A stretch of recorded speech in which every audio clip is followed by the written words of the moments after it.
Good morning সবাইকে। এ দেখুন আমার ছোট্ট ব্যালকনিতে ছোট ছোট চন্দ্রমল্লিকা ধরেছে। কি ভাল লাগছে কালারটা, পুরো হলুদ একদম বুকের মতন হয়ে আছে। এ দেখুন গাঁদাগুলো, এগুলো সব বেরিয়ে গেছে বাইরে, আমি বেশ বের করতে পারছি না। বের করতে গেলেই ফুলগুলো ছিঁড়ে যাবে।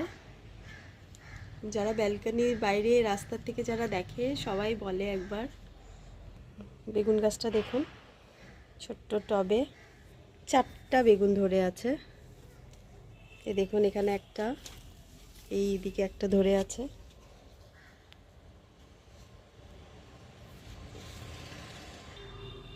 এই রক্তগাঁদা ছোট্ট একটা গাছের মধ্যে একদম ছেয়ে গেছে। আরও চন্দ্রমল্লিকা, এই দেখুন। এদিকে রয়েছে পুদিনা।